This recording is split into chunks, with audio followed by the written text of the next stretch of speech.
The Unbelievable Benjamin Banneker by Alec. Benjamin Banneker was an influential person during the early ages of the United States. He earned his greatest fame in being an architect and engineer, and a correspondent with Thomas Jefferson. He also wrote a famous letter to Jefferson that was about equality. He was an African American who was born a free man. Banneker was born in Baltimore, Maryland on November 9, 1731. His mother was a slave but earned her freedom. When he was 6 years old, he was named on the deed of his family's 100-acre farm, where he lived most of his life. He has 3 sisters. He went to Quaker school. Banneker taught himself history, mathematics, and literature. He studied until he was old enough to help his family on his farm. He would read the Bible to his family every night. Banneker was handy. He made a clock without seeing a clock. He carved the gears out of wood.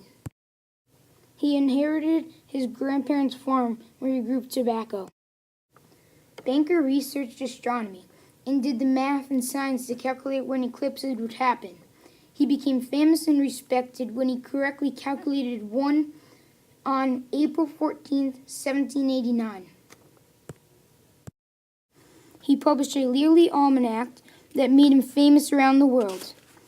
He correctly predicted an eclipse, proving white scientists wrong. Benjamin Banneker wrote a now famous letter to Thomas Jefferson in 1791 on race and rights of equality. He identified himself as an African race and asked him to end human captivity. The letter was included in the 1992 Almanac.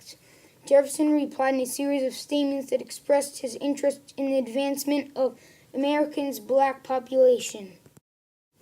He cited Jefferson's own words from the Declaration of Independence that the self-evident truth that all men are created equal.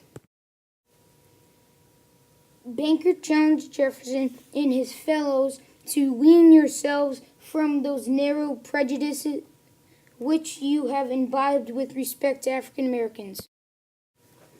However variable we may be in society or religion, however diversified in situation or color, we are all of the same family and stand in the same religion to Him, God. Thank you, Benjamin Banneker, for being so brave, and thank you, everyone, for watching my video.